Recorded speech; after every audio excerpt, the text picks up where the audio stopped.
So one day I came across one old man who just lost his one of his children, and he was sad, crying and mourning because of the loss of his dear child. Now the man was blessed with so many other children, and so sometimes you look at yourself and ask yourself, why is he crying about the loss of one of his children while behind he still has many other more children left? And then something came into my mind, especially when I heard him speak with his own mouth, saying these painful words: why do I have to live anymore now that God has taken the only son who cared about my own welfare? Oh, so that point drove a lot of interest to know more about this old man who was mourning after the loss of his dear child. And I came to learn that this old man, despite having many other children, it is only this child who died or went to be with the Lord that cared about his own interests, his welfare, everything that he dressed in, this boy cared for. Whatever he ate, this son took care of that.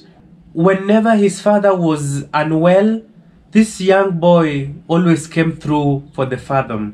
And so now that he has died, the father remains hopeless. He feels like his strength is all gone. All that he clinged for is gone.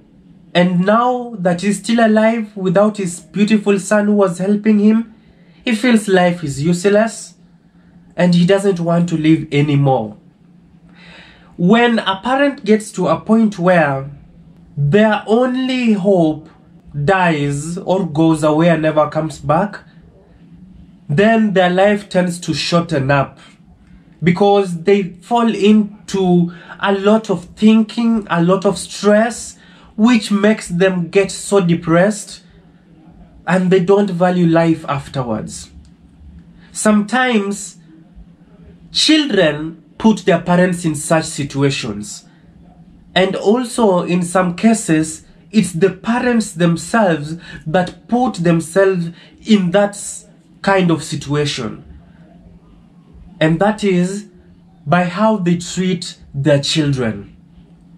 There are parents who generally can do anything for their children. They can make any sacrifices for their children. They can go any extra mile because of their children. But there are some parents who can't do anything sacrificial for their children. And that is where the problem comes in. We've heard of scenarios where parents have given birth and thrown the children afterwards. We've seen parents who, taking care of their own children, was a burden to them and they gave their children out for adoption. On the better side of life, we have seen also parents who, in as much as they didn't have a lot, they used the little that they had to take care of all the children that God gave them. And it has worked well for them.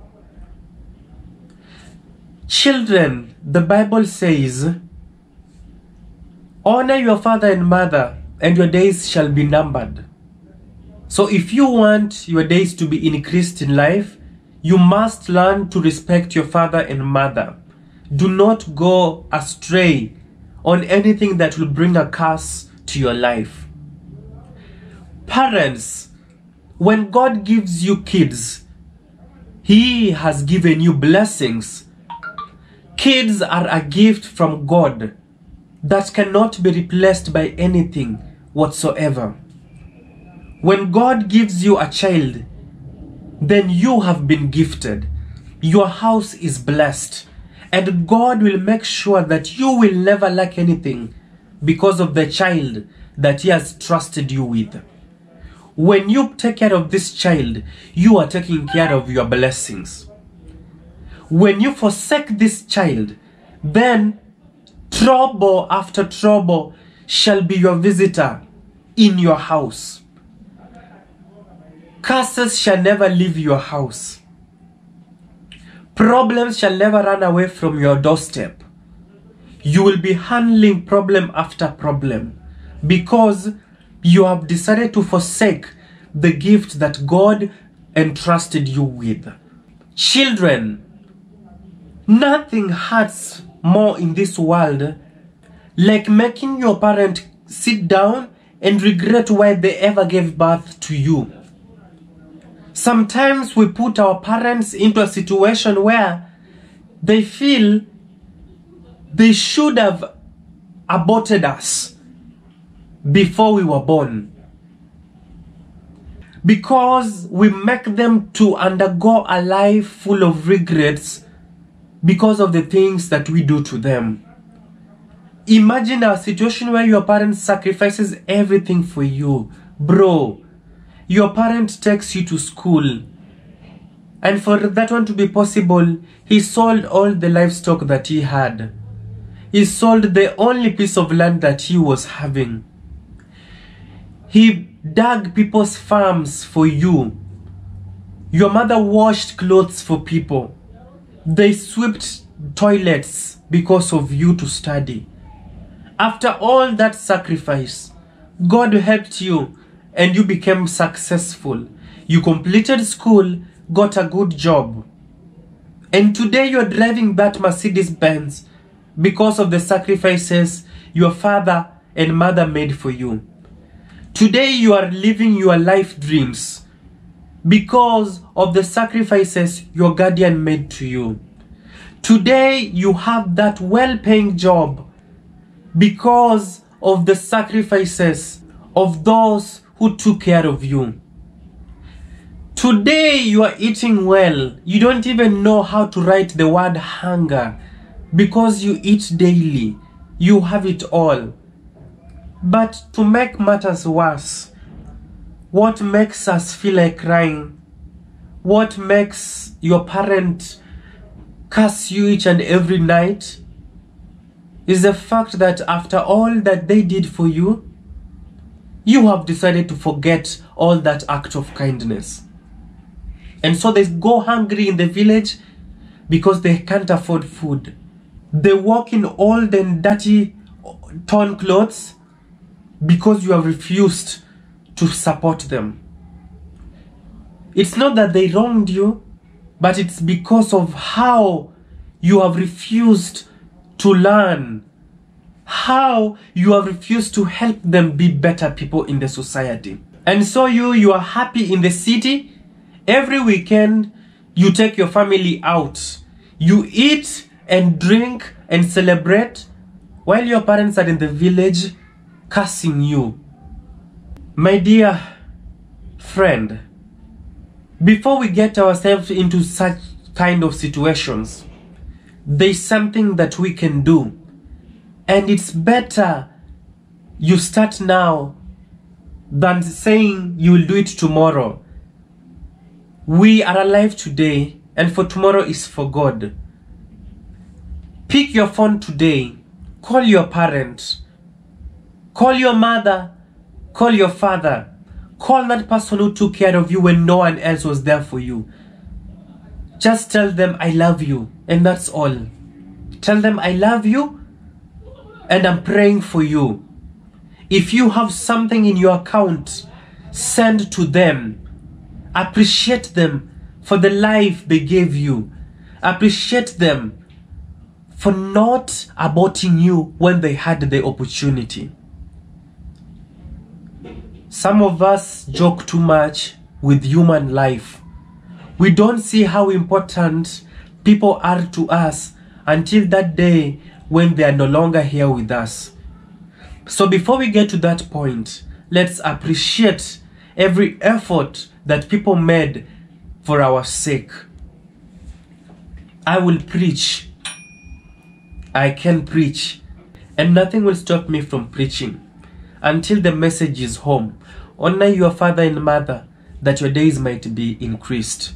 And also parents, it's your duty to make sure you bring your children in the right ways that they won't go astray from. Sometimes the things that children do to their parents are because the parents themselves forced the children to do them. Like a parent who has several children, but he wants to love one or two more than the way he loves the others, you are bringing problems to your household. When you decide to love your children, love all of them equally. When you want to provide to them, provide for all of them equally. Don't insert favoritism in this. Parenthood that is full of favoritism is a failed parentism. Don't get yourself to that point. Provide for them equally. Teach them equally. Punish them equally. Discipline them equally. And you shall not regret. You have the chance to make a better family. And the time is now. Children, don't make your parents sit down and regret why they gave birth to you. And so the more I do this kind of videos, I also learn. I also tend to understand that parents are very important and they play a big role in our lives.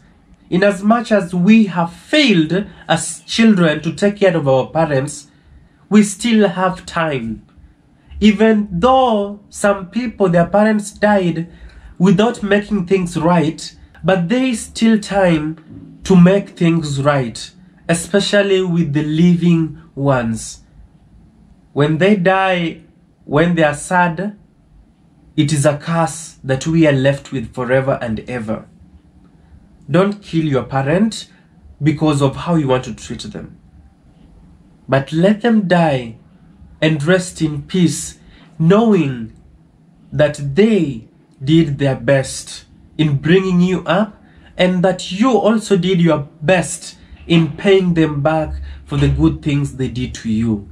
Guys, until next time, always work hard and be nice to people. This is Devance Empire. End of discussion.